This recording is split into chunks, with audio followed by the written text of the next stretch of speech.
All right, I had to come back with another video. 2 videos in a day. Yes, 2. Actually 3 if you look at the podcast earlier this morning.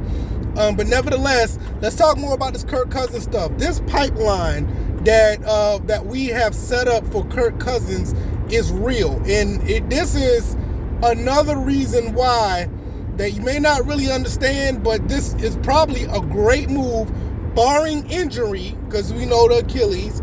And we know the age is a little bit of an issue. I'm not going to talk about the money because that's the going rate for a quarterback nowadays. It is what it is. And we'll talk about that another time. But the pipeline is real. Y'all got to understand what's going on here. Sean McVay, when you talk about Sean McVay, you kind of go back to the, what's his name? Kyle Shanahan pipeline. The Kyle Shanahan pipeline runs deep. You go from him to Sean McVay. Sean McVay to, you could even say for Zach Robinson, but let's stop for a second. Let's go end around and let's talk about a guy named Kevin McConnell. I think it's Kevin McConnell. He was the offensive coordinator for who? The Minnesota Vikings. Who the Minnesota Vikings quarterback was? Kirk Cousins. Now, from that pipeline, the Sean McVay pipeline, Kevin McConnell was the OC and at one point, and you also had Zach Robinson, who was the passing game coordinator for the Rams. So the pipeline is strong. Whatever plays that they ran in Minnesota, you best believe that it's going to be very similar to the ones that Zach Robinson is going to be running in Atlanta.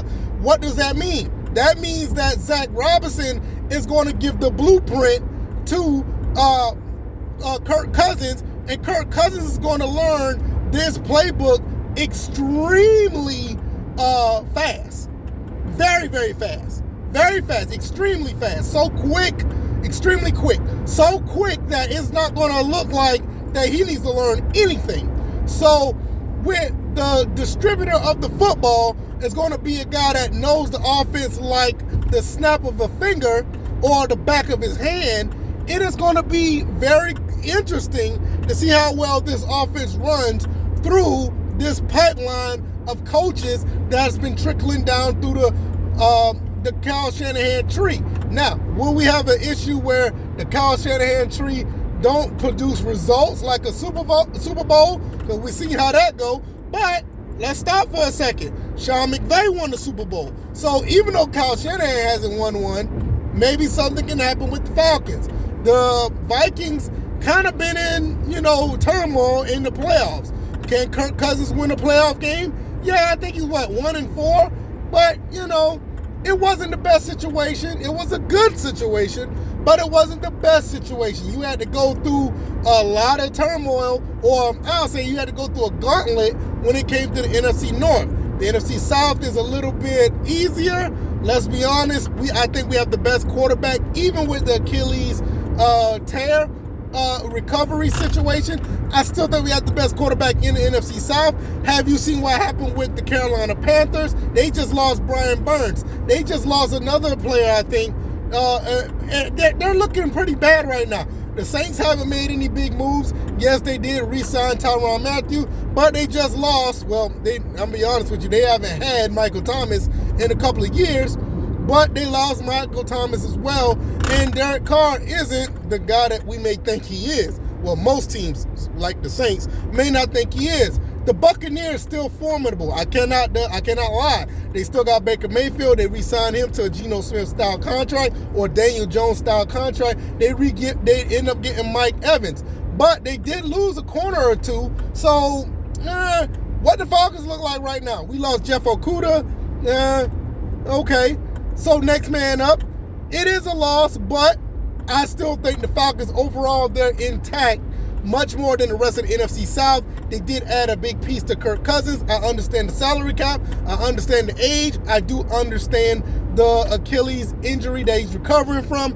But we also have to understand, at the end of the day, this pipeline of coaches that just trickled down to the Falcons yet again, it's going to be seamless for Kirk Cousins to learn this playbook, learn the offense, and all we need to do is get these young studs Algier, Bijan, Kyle Pitts. We even got Drake London, and we just signed another tight end, albeit he is a blocking tight end, that will help matters when you have Tyler Algier or Bijan Robinson running the ball. We have it pretty good, guys. Barring injury, we do not want to see a situation like it was with Aaron Rodgers. Oh my God, that'd be terrible. But and who's going to be the backup?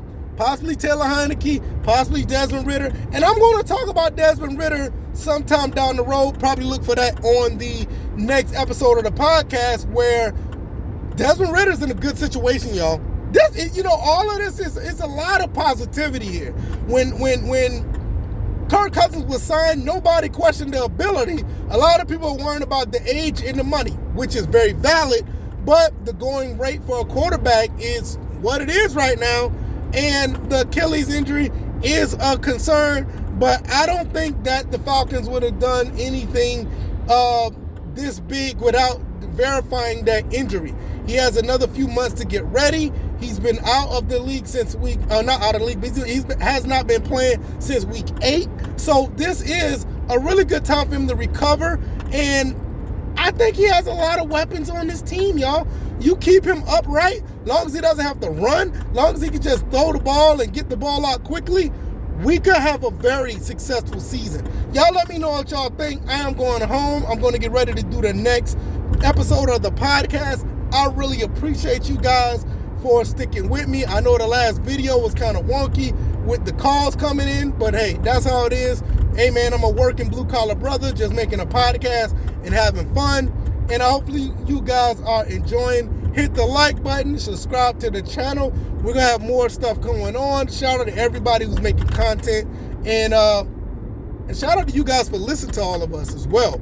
You guys are amazing. I'm going to get out of here. I'll see y'all on the next one. Y'all take it easy. I am out. Y'all be blessed. Peace.